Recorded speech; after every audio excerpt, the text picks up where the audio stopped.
140 nouvelles voitures ont été présentées en 2025 et même si dans le lot il y a pas mal de merguez, j'ai quand même trouvé des trucs sympas. Il y a pile un an pour ma première vidéo de l'année, j'avais parié sur une nouvelle tendance qui allait pointer son nez de plus en plus fort dans le monde du design automobile pour l'année 2025 qui venait tout juste de démarrer, la verticalité. Et depuis, voilà ce qu'on a vu arriver. Alors non, l'idée c'est pas de fanfaronner, même si cette prédiction était un peu risquée à l'époque, je l'avais faite en connaissance de cause et heureusement pour moi elle s'est révélée correcte, ça m'évite de passer pour un imbécile. Mais du coup, vu qu'on est en début d'année, ça m'a aussi donné envie de faire mes prédictions pour 2026. Alors depuis le 1er janvier, j'ai bossé, j'ai analysé et j'ai écrit ce qu'on va voir ensemble aujourd'hui. 2024 avait tellement été chargé en supercar que forcément c'était compliqué de rivaliser cette année puisqu'on savait qu'on n'aurait pas de sorties majeures comme la McLaren W1, la Bugatti Tourbillon, l'Aston Martin Vanquish ou la Ferrari F80. Et j'ai entendu par-ci par-là que cette année 2025 c'était censé être l'année où il allait rien se passer. Pas de modèle majeur, une culture automobile qui s'essouffle, une saison de sport auto écrite à l'avance, et à vrai dire on avait de quoi le penser. On a eu le droit à des lois plus dures, des modèles sans âme qui servent à rien, du malus écologique à gogo et malgré tout, pour tous ceux comme moi qui ont cette passion automobile, il faut reconnaître que cette année a quand même été ponctuée de choses intéressantes et de bonnes nouvelles dont on peut discuter. Des concepts audacieux, des nouveautés et un climat automobile qui change petit à petit, pas mal d'actualités qui ont réussi à nous surprendre. Bref, pour une année qui devait être catastrophique, on a quand même eu un peu de quoi positiver. Alors attention, encore une fois, je suis pas en train de vous dire qu'on a vu un retour de l'âge d'or des années 60, mais je dirais que 2025 a été une année mouvementée avec du très bon et du très mauvais. Alors voilà, c'est parti pour la première vidéo de 2026 sur la chaîne, donc pour commencer, bonne année à tous. Et comme vous l'avez deviné, on va parler aujourd'hui de ces modèles qui ont marqué 2025, de ceux qui ont disparu, et surtout de l'année qui démarre avec ce qui nous attend dans les mois à venir, et je vous partagerai une nouvelle fois mes prédictions sur les tendances de design qu'on peut s'attendre à voir apparaître ou disparaître sur nos routes.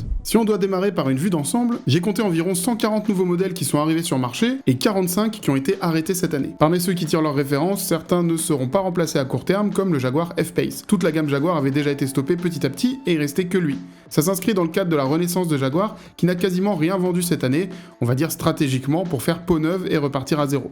Au-delà de ce F-Pace, plusieurs modèles emblématiques ont quitté la scène cette année. La Ford Focus, après près de 30 ans de carrière, en est le symbole le plus fort. Celle qui a prouvé qu'une voiture compacte populaire pouvait être plaisante à conduire, avec ses versions ST et RS qui ont marqué toute une génération, s'en va. Autre choc majeur, l'arrêt de la Nissan GT-R qui a redéfini la performance accessible pendant près de 20 ans en rivalisant avec des supercars beaucoup plus chers. Côté Japon, on a aussi la Honda Civic Type R qui rentre dans sa phase finale avec l'Ultimate Edition dévoilée en 2025. Son départ illustre bien le recul progressif des sportifs thermiques pensés avant tout pour les passionnés. Plus discrètement, la Volkswagen Arteon a quitté le marché cette année en emportant avec elle l'idée qu'une belle silhouette pouvait encore exister chez un constructeur généraliste. Pour moi, c'était clairement un des plus beaux modèles de chez Volkswagen. Et pour la Volvo V90 aussi, c'est terminé.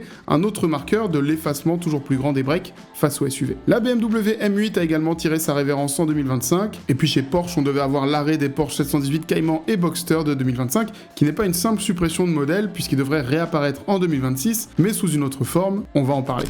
Avant de poursuivre, je prends quelques secondes pour parler du sponsor de cette vidéo qui te sera bien utile si t'as prévu de voyager en 2026. Que ce soit pour le boulot, pour les vacances ou pour t'échapper juste un peu, il y a un truc auquel on pense jamais avant de partir, la connexion internet. Quand je suis parti au Maroc en fin d'année, j'avais pas envie de transformer mon téléphone en bombe à retardement au niveau du hors forfait à cause des données à l'étranger, et c'est exactement pour ça que j'ai utilisé UBG, une application eSIM qui te permet d'avoir de la data mobile dans plus de 200 destinations. Tu télécharges l'application, tu choisis ton forfait avant de partir, puis t'installes ta eSIM. Quand t'atterris sur place, tu l'actives et tu la sélectionnes comme source de données. T'auras internet en moins de 5 minutes. Y a pas de stress, pas besoin d'aller dans une boutique locale et pas besoin d'enlever ta vraie carte SIM avec un trombone tordu. Mais surtout, pas de frais d'itinérance surprise. C'est prépayé, sans engagement, et la eSIM fonctionne en parallèle de ta SIM principale, donc tu peux toujours recevoir des appels et des SMS si besoin. Le petit truc très malin, c'est que UBG est la seule appli qui te permet de recharger ton forfait, même sans Wi-Fi ou sans crédit data restant. Et pour savoir si ton téléphone est compatible avec la eSIM, tu tapes juste étoile dièse 06 dièse. Si t'as un numéro EID qui apparaît, c'est que c'est bon. Donc si tu voyages en 2026, télécharge maintenant l'application UBG grâce au lien que je te mets en description et utilise le code promo designer pour pouvoir profiter de moins 10%. Merci à UBG de sponsoriser cette vidéo.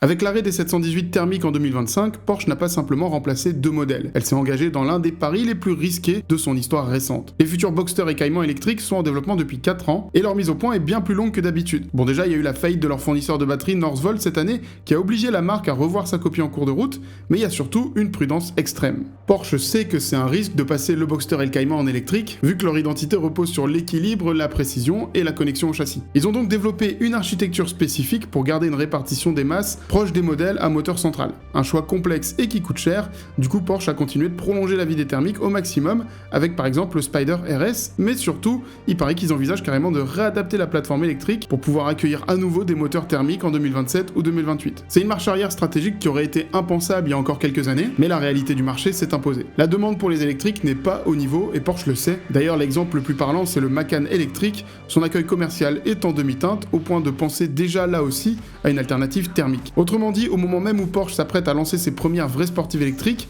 le marché envoie un message clair, la demande est bien inférieure aux prévisions. Premier signal fort, Tesla recule. En 2025, le constructeur américain a livré un peu plus d'1,5 million de véhicules, soit une baisse de près de 9% par rapport à 2024. C'est la deuxième année consécutive de recul, et surtout une première historique, Tesla vend désormais moins de voitures que BYD. La marque chinoise a écouté plus de 2,25 millions de véhicules 100% électriques, en hausse de 28% sur un an, et est devenu le premier vendeur mondial de voitures électriques, confirmant que le centre de gravité du marché est en train de basculer vers la Chine. C'était aussi dans ma vidéo de l'an dernier, et j'en ai même parlé en détail juste ici. On a l'impression que le plafond de verre est atteint chez Tesla. La barre des 500 000 ventes par trimestre reste difficile à franchir, certains modèles comme le Cybertruck peinent à convaincre, et l'objectif autrefois affiché de 20 millions de ventes annuelles a disparu du discours officiel. Ce que montrent ces chiffres, c'est que la demande pour l'électrique a beaucoup ralenti en Europe et aux US, et la croissance mondiale est tirée exclusivement par la Chine, avec des véhicules plus abordables et renouvelés plus rapidement. En 2025, c'est clair, l'électrique n'est plus une évidence, et ça a amené une des meilleures nouvelles de l'année, l'Union européenne a renoncé à son interdiction totale de la vente de moteurs thermiques en 2035. Dans ma vidéo de l'an dernier, j'expliquais que le discours autour de la fin du thermique commençait déjà à se fragmenter et que beaucoup de marques rectifiaient discrètement leurs plans. Et en décembre, victoire, le cadre a évolué.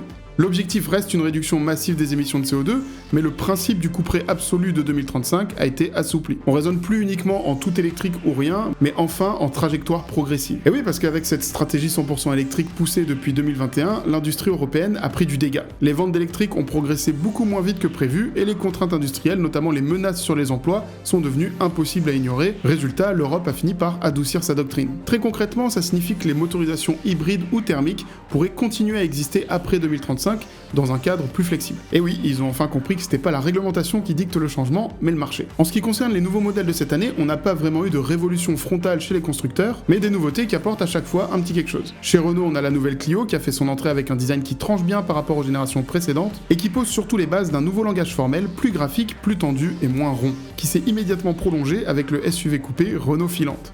A l'opposé du spectre, la toute jeune marque Slate Auto a débarqué avec le Slate Truck, un objet presque choquant par sa simplicité. Il a un design qui reprend tous les codes du pick-up américain classique, mais une approche totalement différente sur les choses qui comptent, le prix et la modularité, avec une nouvelle manière d'imaginer ce que doit être une automobile. Le Slate, dans sa version la plus simple, démarre à moins de 20 000 $ et propose plus de 100 accessoires modulaires pour transformer le véhicule selon les besoins, installable soi-même ou par un pro, comme un vrai Lego automobile. Ce pick-up revient à l'essentiel avec un design robuste. C'est pas une voiture désirable au sens classique, mais plutôt rationnel, pensé comme un outil configurable à 100%. Il n'est pas encore arrivé chez nous, mais en 2025, c'est une approche beaucoup plus innovante de la voiture et concrète que n'importe quel concept car. Toujours aux États-Unis, le retour du Jeep Cherokee a joué une partition plus conservatrice. La marque consolide son ADN, assume ses volumes et ses surfaces épaisses dans un marché saturé de SUV interchangeables. Et le Cherokee rappelle qu'une identité claire vaut mieux qu'une originalité forcée. En Europe, les voitures les plus sexy sont comme souvent venues d'Italie. La Ferrari Amalfi d'abord, qui certes n'est pas une rupture mais une correction de l'aroma, avec un design moins organique, un peu plus tendu et presque plus sérieux. Ferrari affine son trait tout en amenant sur ce modèle la nouvelle identité de la marque avec sa barre noire issue de la 12 cylindrée, et dans la foulée, la Ferrari 849 Testarossa est venue remplacer la SF90 et rappeler que la marque peut encore frapper fort en proposant un design clivant qui est adoré ou détesté sans tomber dans la pure nostalgie. Et puis dans la catégorie des sportives en fin d'année, Toyota a surpris tout le monde avec la GR GT. Une voiture bestiale, inattendue et quasi provocante qui a été directement réalisée sur un souhait du président de Toyota qui en avait marre de ne pas avoir de vrais sportifs dignes de ce nom. D'ailleurs, il n'y a pas de logo Toyota sur la voiture, mais un logo GR. C'est la première voiture à sortir directement de Gazoo Racing, la division sportive de Toyota. Et la marque annonce un V8 4 litres biturbo qui doit développer au moins 650 chevaux. Voilà quelque chose qui n'était pas du tout dans mon bingo pour 2025. En parlant de Gazoo Racing, ça nous fait une transition parfaite avec l'actualité du sport auto et la Formule 1. La saison de F1 qu'on vient de vivre restera comme l'une des plus serrées de l'ère moderne. Après 24 Grands Prix, Lando Norris a décroché son premier titre de champion du monde dans un final tendu à Abu Dhabi pour le dernier rendez-vous de la saison. Le Britannique a terminé champion avec seulement 2 points d'avance sur Max Verstappen et 13 sur son coéquipier Oscar Piastri. Je suis content pour Lando, pour moi la clé de sa saison ça a été sa régularité. Il a été capable de scorer des points même quand Max remportait plusieurs grands prix, et ça a compté puisque Verstappen a manqué de quelques points dans le sprint final malgré un beau comeback en cours de saison. Oscar Piastri a été l'autre grand acteur de la lutte pour le titre et celui qui a le plus mené au championnat. Il a montré que McLaren avait vraiment un duo de pilotes d'exception qui leur a donné du fil à retordre et leur a attiré des critiques sur la manière de gérer leur stratégie en tant qu'équipe. En revanche, la saison 2025 est à oublier pour Hamilton, Leclerc et Ferrari qui ont été au fond du trou quasi tout le temps. Et j'espère qu'ils vont rebondir pour la saison 2026 qui s'annonce encore plus explosive. Cette année, on a un gros changement de règles et toutes les cartes vont être rebattues. Nouveau moteur, nouvel aéro, nouvelle réglementation, ça fait longtemps qu'on n'a pas eu un si gros changement en Formule 1. Alpine entre dans une nouvelle ère sans moteur Renault, Valtteri Bottas et Sergio Perez sont de retour avec une équipe toute neuve qui doit faire ses preuves, Cadillac. Isaac Hadjar arrive en tant que coéquipier de Verstappen chez Red Bull et doit casser la malédiction du deuxième pilote. Toyota GR prend de plus en plus de place chez Haas, Audi arrive enfin, bref, que des nouveautés qui vont bien nous régaler toute l'année, j'espère. Alors au niveau des modèles de série, à quoi faut-il s'attendre pour 2026 ? D'abord, la poursuite et l'accélération de l'offensive chinoise. Sur les 140 nouveaux modèles de 2025, près de 70% venaient de Chine. En 2026, cette vague va continuer, et en particulier sur le marché français, avec l'arrivée de nouvelles marques comme Omoda et Jayco. C'est super original comme design, hein. Chez Porsche, 2026 est une année charnière, puisque je vous le disais, il y a la nouvelle 718 électrique, qui cristallise déjà tous les débats, mais on aura aussi peut-être la remplaçante de la 918, teasée depuis des années sous le nom de Mission X, qui pourrait combler la nouvelle Sainte Trinité avec la F80 et la W1. Ce modèle devra prouver que Porsche peut encore produire un sommet technologique comme la 918, qui n'a pas vieilli depuis sa sortie. Chez BMW, la future M3 arrive, et elle va incarner le basculement total vers la nouvelle identité Neue Klasse qu'on a déjà vu sur le iX3. On a pu l'observer en train de circuler sous camouflage, elle sera électrique, et ce sera une des grandes révélations de cette année. Chez Mercedes, on va aussi avoir un restylage de la classe S en profondeur, ça reste un événement rare, et à l'autre extrémité de la gamme, on parle du projet Baby Classe G qui devrait arriver cette année pour proposer le design du légendaire 4x4 de la marque sur un petit format beaucoup plus urbain.